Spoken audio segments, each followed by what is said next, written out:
देश में लोकसभा चुनाव का ऐलान हो गया है और बिहार में नीतीश कुमार की पार्टी को चुनाव से पहले एक के बाद एक बड़े झटके लगते नजर आ रहे हैं, या फिर यूं कहें कि जेडीयू के अंदर भगदड़ वाली स्थिति हो गई है। विधायक हो, पूर्व विधायक हो, जेडीयू के बड़े बड़े नेता इस्तीफा देकर दूसरी पार्टी की ओर रुख कर रहे हैं। मतलब आरजेडी तेजस्वी यादव जो खेला की बात कर रहे थे, वो खेला असल मायने में अब होता दिख रहा है। नमस्कार, द इंडिया टॉप देख रहे हैं, मैं हूं आपके साथ बिरजू सिंह। 40 लोकसभा सीट और उन 40 सीट पर एनडीए ने अपने उम्मीदवार को लेकर चीजें स्पष्ट कर दी है कि कौन किस दल से चुनाव लड़ेगा।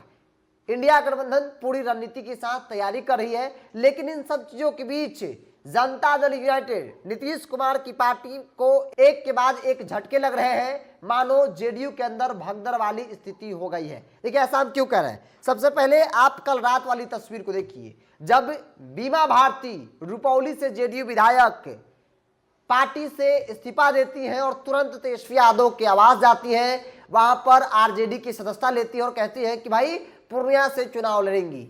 लालू प्रसाद यादव ने भी कहा कि पूर्णिया से चुनाव लड़ो, मतलब चुनाव लड़ने के लिए उन्होंने विधायकी जो है वो दांव पर लगा दिया है, पार्टी पद से इस्तीफा दे दिया। और इतना ही नहीं, इसके अलावा टेकारी से पूर्व विधायक अभय कुशवाहा, उन्होंने भी जेडीयू से इस्तीफा दिया और राष्ट्रीय जनता दल की सदस्यता ली और तुरंत उन्हें औरंगाबाद से आरजेडी ने अपना उम्मीदवार बना दिया। इसके बाद रामनिवास प्रसाद जाले के पूर्व विधायक, जिन्होंने कल देर शाम अपना इस्तीफा नीतीश कुमार को भेज दिया और कहा कि व्यक्तिगत कारणों से मैं पार्टी के तमाम पदों से इस्तीफा दे रहा हूं। इतना ही नहीं, बोधगया से पूर्व विधायक अजय पासवान ने भी इस्तीफा नीतीश कुमार को कल दे दिया। हालांकि वो किस पार्टी में जाएंगे अब तक स्पष्ट नहीं हो पाया है, लेकिन कहा जा रहा है कि राष्ट्रीय जनता दल से उनकी बातचीत हो गई है और तभी उन्होंने जनता दल यू नीतीश कुमार की पार्टी को जो है वो झटका दिया है। रुपौली विधायक बीमा भारती ने भी इस्तीफा दे दिया।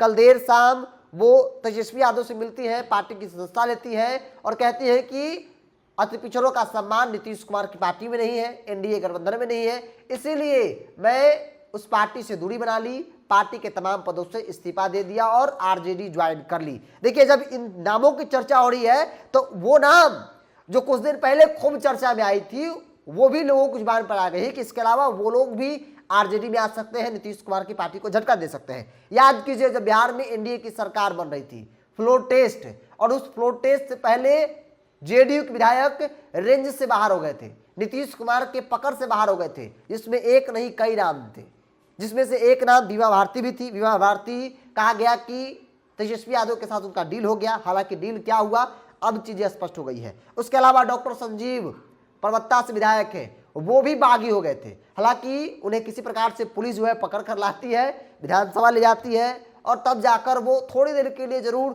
ठीक हुए, लेकिन आज भी वो बागी है। नीतीश कुमार उनकी पार्टी लाइन से इतर उनकी बयानबाजी होती है। सुदर्शन जो जेडीयू विधायक है, वो भी रेंज से बाहर हो गए थे, लेकिन ललन सिंह ने किसी प्रकार से उन्हें जो है वो अपने रेंज में ले लिया। शालिनी मिश्रा वो भी रेंज से बाहर हो गई थी। गोपाल मंडल जेडीयू विधायक गोपालपुर से, भागलपुर के गोपालपुर से, वो भी रेंज से बाहर हो गए थे, लेकिन समय के साथ सब कुछ ठीक हो गया। और आज की तारीख में कहा जा रहा है कि रुपौली विधायक बीमा भारती आरजेडी ज्वाइन की है, और न सिर्फ बीमा भारती ज्वाइन की, बल्कि एक लंबी कतार है जेडीयू में विधायकों की, पूर्व विधायकों की, जो आने वाले समय में 1-2 दिनों में इस्तीफा देकर जो है वो आरजेडी ज्वाइन करेंगे। अब तक जेडीयू के पूर्व विधायक अभय कुशवाहा ने इस्तीफा देकर आरजेडी ज्वाइन कर लिया। रामनिवास प्रसाद जाले से पूर्व विधायक रहे जेडीयू के, उन्होंने भी अपना इस्तीफा दे दिया है। हालांकि कहा जा रहा है कि ये आरजेडी ज्वाइन करेंगे, संभवतः 2-4-5 घंटे में खबरें आ जाएंगी। इसके अलावा बोधगया से पूर्व विधायक अजय पासवान, उन्होंने भी जेडीयू से इस्तीफा दे दिया। रुपौली से विधायक बीमा भारती ने भी इस्तीफा दे दिया। मतलब जो खेला की बात कहा जा रहा था आरजेडी की तरफ से, वो खेला अब होता दिख रहा है, वो भी लोकसभा चुनाव से पहले। जेडीयू में बड़ी टूट देखने को मिल रही है। जेडीयू में इस्तीफाओं का दौर जो है वो लगातार जारी है। भगदड़ वाली स्थिति जेडीयू के अंदर बन चुकी है।